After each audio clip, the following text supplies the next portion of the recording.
Hello, I am Count Devula, and welcome to It Came from the Vault. Yes, I have a brand new episode for you, and I'm so excited. Percy came through, so he is going to be giving me horror movies all the time now. He realized just how happy it made me. And not only does he have one, but he has two features tonight. So two awesome horror movies. I am so excited. I am also excited because I believe the first one, although the name can be fooled a little, I believe it's about cannibalism. And I'm a little nervous about it because I've been kind of dieting a little. I've been trying to lose some weight. I've been self-indulging on blood and cannibalism and butter tarts. And I won't fall off the wagon, so don't be fooled by the title, but I know Percy's not going to let me down again. So here we go with our first feature of the night. Let's make a sandwich.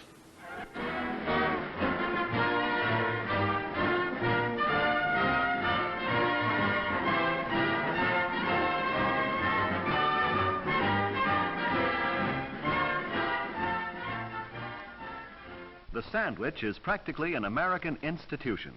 It is a basic essential for lunch boxes, parties, and picnics. As far as these boys are concerned, well, hamburgers and hot dogs are their idea of a really good meal. But there are sandwiches and sandwiches. When Sally Gasco and her mother bring guests home for a late snack after a movie, they have something special in the way of a sandwich in mind. Sally calls it tuna rarebit. Let's watch how she makes it.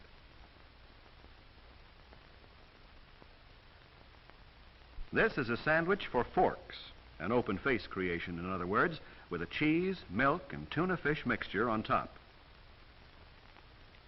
The basis will be rye bread, Mother's idea.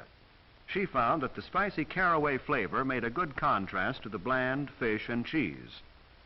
So the edges won't harden and curl when toasted, and so they'll be easier to eat later. She cuts them lightly with a knife. Sally puts a cube, about a square inch, of butter into the top of a double boiler. A little butter finds its way into a great many dishes in this kitchen, not only for flavor, but as a blending agent.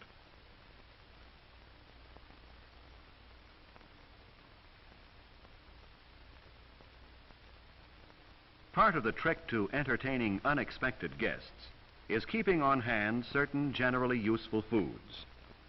One of these is cheese of an easy melting type, which Sally is going to use as a base for the rarebit. To speed the melting, she cuts this into slices in the milk and butter mixture, while Mother butters the bread. The simmer flame keeps the water boiling gently while the cheese is melting, so that Sally can go on to other tasks. She adds the canned chunk-style tuna fish, and notice that she uses a wooden spoon to avoid discoloration of the mixture. Although the tuna rarebit is fairly substantial food in itself, it is a good idea to add something for variation in color and texture. Mother is making a salad dish: celery, radishes, olives, and pickles. Sally adds potato chips to the menu. They used to be exclusively picnic fare, but they've joined the host of useful accessory foods which make entertaining so much easier and more fun for teenagers. The bread was toasted quickly in the broiler, and the rarebit is nearly ready to serve.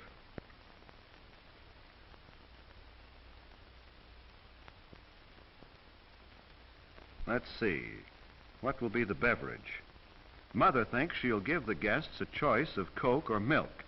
When you can offer guests a choice easily, it's a gracious gesture. Blood! Blood! I want blood! Okay, I'll take a Coke. Now it's time to serve. 2 slices of toast are neatly arranged on each plate, and the filling, or perhaps we should say covering, goes on top. Sally knows you should serve cream dishes with extra caution. An effective carelessness here is no asset.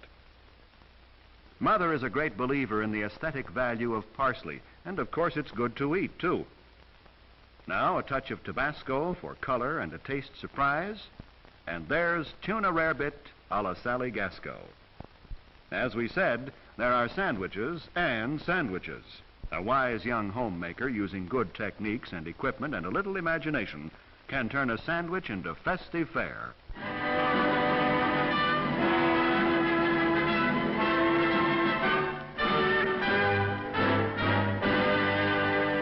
I know what you're doing, Percy. That wasn't about cannibalism. That's just some 1960s thing about making a sandwich.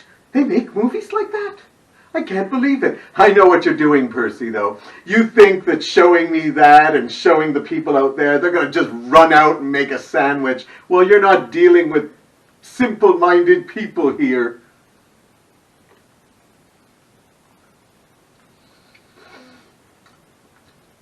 I couldn't help it.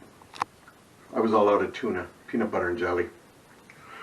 Anyhow, we'll do better with our second feature. Maybe that was just the educational film they show, like a cartoon.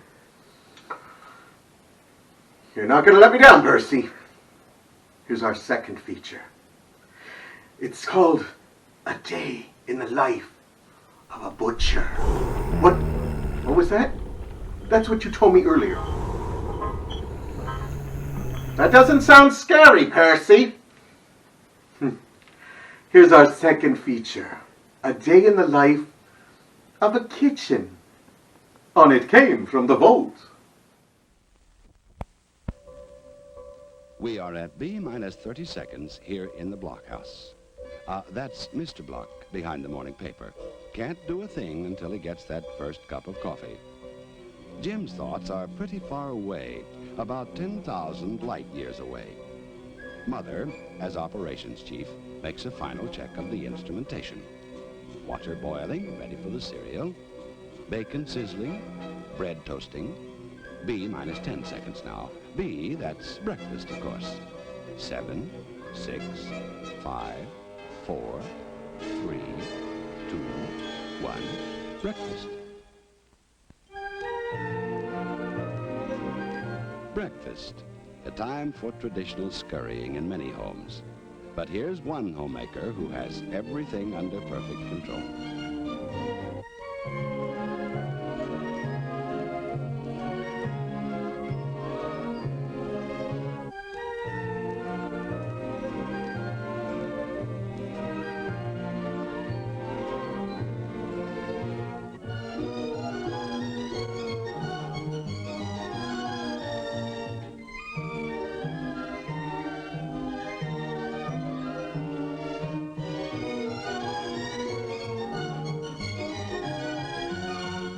Between you and me, I think Mrs. Block laced some of that breakfast food with speed.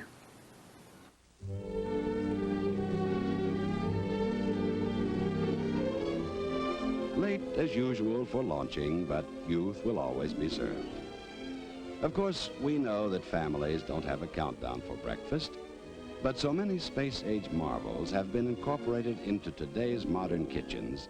The homemaker could follow such exacting time schedules if she chose, free to perform a more relaxed role as home manager, while many of the routine matters function automatically.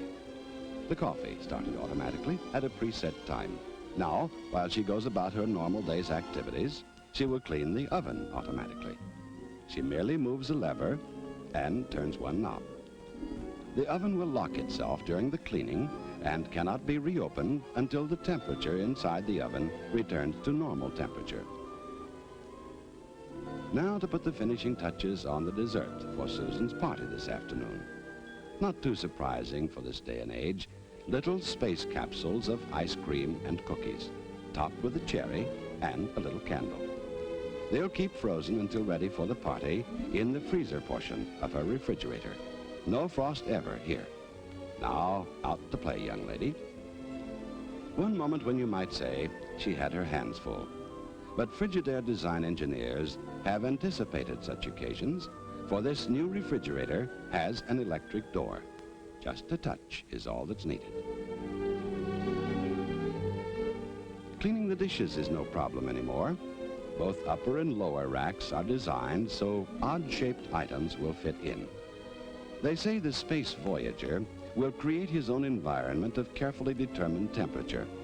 But even those who stay at home on Earth can select their favorite indoor weather all year round. In space, they keep the sub-zero temperatures outside the capsules. But here in this new food freezer, cold temperature is welcome, and the zero zone inside keeps the frozen food safe until they're needed. Objects are moved in a weightless state in outer space. But here is a refrigerator Mother could have selected for her kitchen that rides on a cushion of air which forms between a pad and the floor. Air from a blower is directed through openings in the pad in the bottom of the refrigerator. She is able to move it about the room with the greatest of ease. A lot of exciting developments are taking place way out in space. But today's appliance designers are putting many equally amazing principles to work in the home. 3 hours after she started to clean the oven, the job is done, automatically. Dessert time at the party next door. All right, Susan, you can be the delivery lady from Mars with a cargo of ice cream capsules. Capsules you can eat and space music with a beat for the young generation home from a far-out party of their own. But Mother has learned to keep plenty of refreshments on hand to meet their earthly needs. Fortunately, at a time like this, there is an adequate supply of ice cubes. An automatic ice maker keeps the supply replenished. Fingertip server right in the door. And the ice maker is so compact, there's plenty of room for storing frozen packages right under it. Now, Mother will get a head start on tomorrow's family dinner.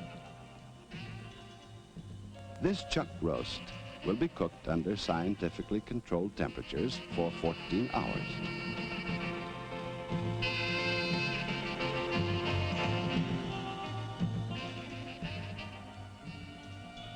These controls automatically tenderize the meat while it roasts.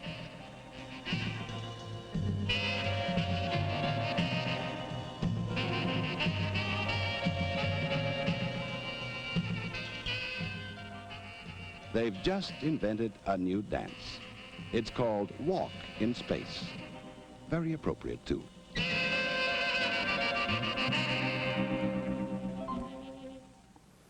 Well, what a surprise. There was absolutely nothing scary about a day in the life of a kitchen.